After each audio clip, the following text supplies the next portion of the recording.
It's just all about love and life and living in freedom. That's what it's all about for me now.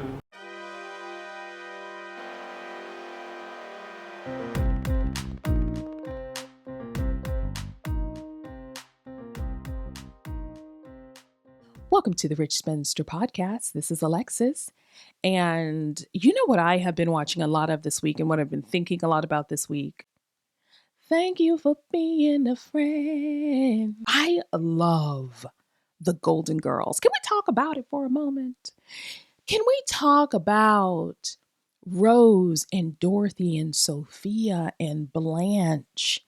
I am a child of the 80s, and on Saturday nights, we watched The Golden Girls. And I feel like looking back at the episodes now, as opposed to when I was watching it, there was so much that I missed as a child, so many references that I would have had no idea about. But looking at The Golden Girls now, gives me even more of an appreciation of that show. That show is revolutionary in a lot of different ways. Seeing representation like the Golden Girls on television really made a difference also in my view of aging. And I'll tell you why, because with the Golden Girls, again, I said like the Golden Girls were revolutionary because it not only showed women who were middle aged, and growing up, I thought the Golden Girls were a lot older than they were. I believe they were in their 40s and early 50s. I thought they were in their 60s and 70s, late 60s and 70s when I was a child. So that alone shows the difference in how 50s and 60s looked then versus now. But what I found was like really revolutionary was that these women lived together and they lived together essentially as partners. Rarely did we have other representations of women living together as partners or living together. They're supporting each other financially, supporting each other emotionally, and showing how that support is necessary and that support allowed them to live full and rich and beautifully unconventional lives at that age. I was raised by my grandparents, as I've said before. My grandmother was 50 when I was born. So my childhood was spent looking at a middle aged woman as my beauty standard and looking at her friends as my beauty and style standards. That's how it was because you're most influenced by the same sex parent in your home. And so I look at aging, I believe, a lot differently because of that. I am one of those people that when I turned 30 and everybody was like, oh my God, it's going downhill from here. I was just like, what? I'm 30. It's just beginning for me now. When I turned 40, I was so excited because I was entering 40 as really a different person than I entered 30. I was entering as someone who absolutely knew who she was at that time. More than any other time in my life prior to that, I was sure of many things. And one of the things that I was really sure about was who I was. That was a triumph for me. But other people would say, oh my goodness, you're turning 40. How does it feel?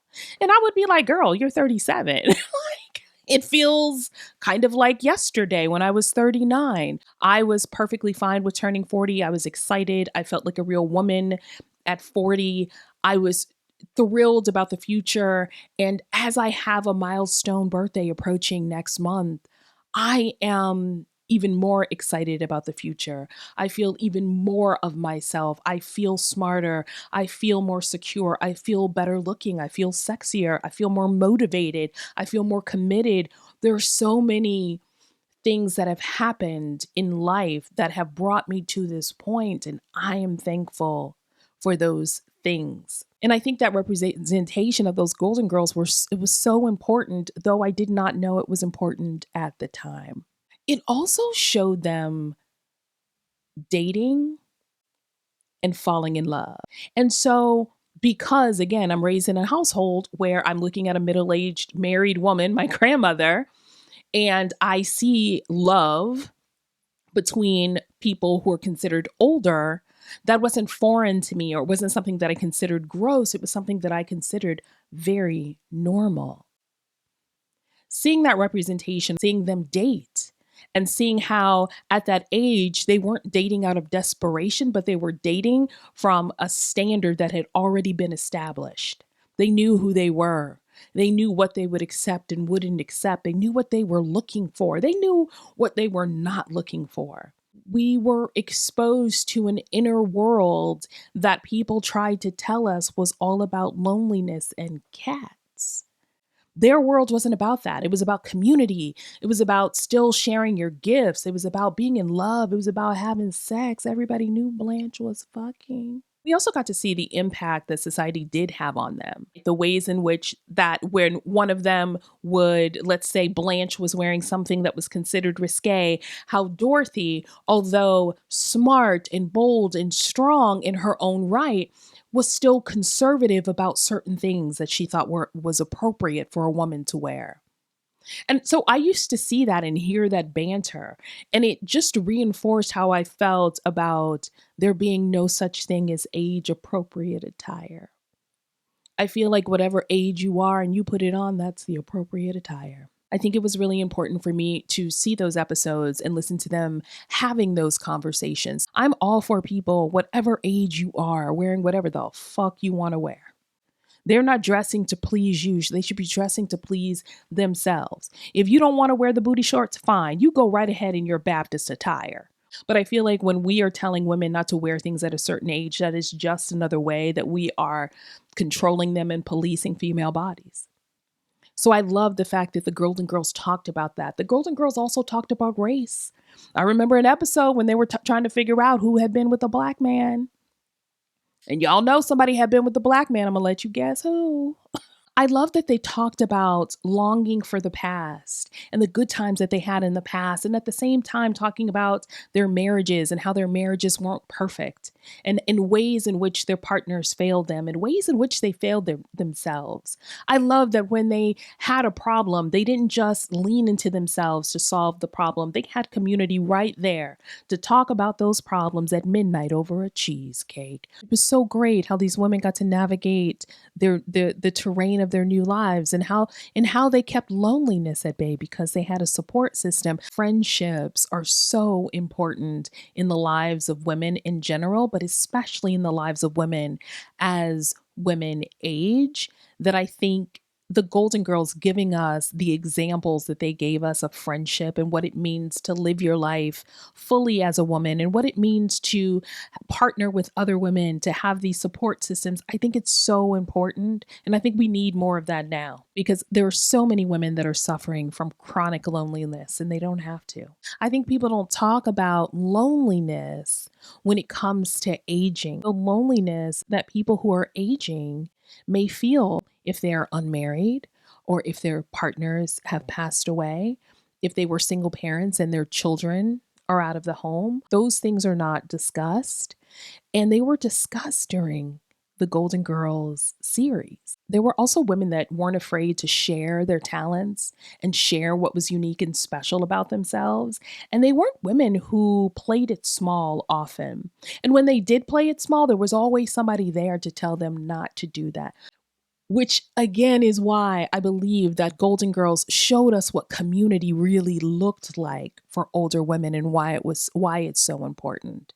Because when you have those moments, there's someone there who knows the truth of who you are, who can lift you up and get you out of that dark room. The Golden Girls were unconventional. The Golden Girls were perfection for the time. And as I approach this milestone birthday in September, I think about my life, what my golden years are going to be like. I've never been more confident. So I think that's why it's so off-putting for me when I hear other women talking shit about aging. They're usually not talking shit to me, but they're usually talking shit to themselves about aging. I always say, often we are our biggest bullies. Since I can remember, I have heard women talk about aging with fear and not fierceness. They talk about aging as if to age means you are losing everything that is important. For me, it's the exact opposite. As I have aged, I've gained everything that is important. That's why I think it's so important that we listen to the messages that women are given as children, because from a time a woman is born, she is taught by society to focus on her looks. And as women age, they start to see a change in those looks and they start to try to hold on. I really do not fear aging. I think aging is beautiful. I think an older face is beautiful. Remember, I told you guys some episodes ago that I always loved crow's feet. I thought a woman with crow's feet was absolutely beautiful. I thought laugh lines were absolutely gorgeous. I always thought that it was beautiful to be able to look at a woman's face and to see just sort of the wisdom on that face, to see all the places that she has been. I've never understood or bought into the idea that you lose beauty as you get older. Because remember, I was raised by a woman who was 50 when I was born. I never looked at an older person and thought that person can't be beautiful, that person can't be sexy, that person has lost anything. We just talk about getting older as if it's a deficit we're experiencing. Aging is a surplus. You've gained so much wisdom. You've gained so much experience. You've had loves. You've had heartbreak. You've had all of those things. And the culmination of that has created some kind of wonderful. And here you are. I think about things in this way, and I'm not even trying to be deep here with it, but I read something, it was either an article or it was something online some years back. And it talked about the fact that we have a 1 in 400 trillion chance of even being born. Do you hear what I'm saying to you? I am not going to spend not a moment of my future worried about what it looks like to age. I'm just not doing it because that's just not what miracles do. And I just don't feel as though I've personally lost anything when I tell you I am so much better now. Here I am at the end of my 40s. I feel more beautiful. I feel more of myself.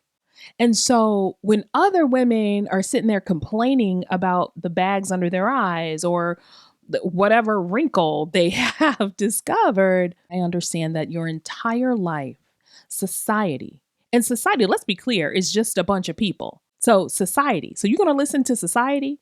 Society, the same society that voted for Trump? Okay, listen. Society has told you your entire life that all that you have to offer is beauty as a woman. A lot of women have grown up centering men and thinking that their beauty physically is the only thing that they have to offer. They sold us a bunch of bullshit from the beginning. And a lot of you guys are riding this bullshit out your entire lives. That is not the best of you. If your looks are the best of you, then you need to get acquainted with the rest of you. These standards are bullshit. And they want you to buy into the bullshit because exactly what I just said, buying into the bullshit. This is all about control and capitalism. Get the injections, get your booty done, get implants, get all of those things so that you can meet this standard. Not only was my standard of beauty a middle-aged woman growing up, but the women I always looked at and the women I always thought were the most beautiful were always women who were older. I really do think that the Golden Girls cracked the code when it came to talking about aging and living well during your golden years. I just don't think that they get enough credit for doing that. That's phenomenal and groundbreaking. And the fact that like it makes me want to watch the Golden Girls more now because I want to go back and like revisit more of those episodes. The Golden Girls also showed just the most hilarious moments. Dorothy was like, "Rose, I know this is a long shot, but did you take much acid in the 60s?" I mean, the Golden Girls even talked about aging. I think Rose said the older you get, the better you get, unless you're a banana. Dorothy telling Blanche, like, come on, age is just a state of mind. And Blanche said, tell that to my thighs, right? So they weren't ignoring the fact that changes happen with age, but it is the way that they expressed it and embraced it and lived it. And that's what made it funny. The fact that it was real, but it was also like ridiculous at the same time. We got such gems from the Golden Girls. Crying is for plain women. Pretty women go shopping. Nobody ever believes me when I'm telling the truth. That is the curse of every devastatingly beautiful woman. That came from the Gospel of Blanche. Isn't it amazing how I can feel so bad and look so good? I feel you, Blanche. We got gems from the Golden Girls. Remember, remember there was this one episode when Rose was asking Dorothy, she's like, can I ask a dumb question? And Dorothy said, better than anybody I know. Gems. There was this scene where Rose went to Blanche and she was like, Blanche, tell me something. Do you think it's possible to love two men at the same time? And Blanche said, well, wait a minute, set the scene. Have we been drinking? But more than anything, it showed womanhood and sexuality and aging to be something to be celebrated, to be desired, and not to be feared. The Golden Girls were motherfucking G's. It was great for me to hear certain conversations being had on the Golden Girls because even though I believe that I had great examples of women who were older and beautiful and living their lives and living unconventional lives, some of them, I never heard them discuss aging. Now, that could be a cultural thing. I think Black women definitely have a different view of aging than white women. So maybe that played a part of it. Would have loved to have bared witness to conversations about aging, the aging process itself. The only thing I really heard about getting older, growing up, I knew that you would get gray hair. I knew something about hot flashes, although I didn't know anything about perimenopause or menopause, so I didn't know why you would get hot flashes, but I just knew at a certain age you would get hot flashes, and then I heard about people's coochies being dry. That's all I knew. Gray hair, hot flashes, and perhaps one day you're going to have a dry coochie, although nobody ever told me the birth date that's supposed to happen at. So that brings me back to the Golden Girls again. Because even though those women did date, did fall in love, did have confidence, all of that, there were episodes that showed them fretting about what time was doing to their bodies and to their faces. A lot of women are focused not on the aging process, but how they are going to look when they're older. They associate age with loss, a loss of beauty, a loss of sexuality, a loss of desirability, because everything in society is set up to tell you that you are not enough. And that doesn't mean you pretend to like every single thing about the way that you look or your body, because you may, but some people also may not, and that's okay. It's okay to say, I need to lose those same 20 pounds I gained during 2020. I feel there are a lot of women who are very secure, confident, feel more beautiful, feel more sexy, all of that. They feel that now. But those aren't the messages that we hear a lot of because those aren't really money-making messages. That's not the message that's going to get you to buy the cream. The reason we don't hear a lot about women who feel like I feel is because if you heard women that feel like I feel all the time, that puts a lot of people out of business. As I age, my focus is really about being healthy, not whether not whether or not I look 35 for the rest of my life. I'm the new age golden girl. I'm the golden girl with some seasoning. For this golden birthday, I'm writing a golden list of 50 things. 50 places, experiences that I want to have. And I'm going to share that list with you all. It could be truly amazing or it could be boring as hell. I don't know. I guess we're going to see together. But I love the idea of doing it because it's a very intentional thing for me. And it reminds me that living is every day and it's not always big things.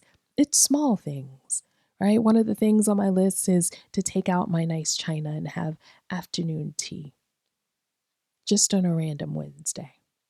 Simple little things create the biggest lives. So I will be sharing that list with you all in a couple of weeks. I'm really, really excited about that. When I look at this golden birthday that is approaching for me, I hope to look back on this in 40 years and look at the people who I've loved and look at the people who I love at the time. And I want to look back and say, thank you for being a friend. Thank you for being a friend of the Rich Spinster podcast this week. You can watch this full episode on YouTube at Rich Spinster. Follow me on Instagram at Rich Spinster, and you can listen to this episode on Apple Podcasts, Spotify, and iHeart. I'll see you next time.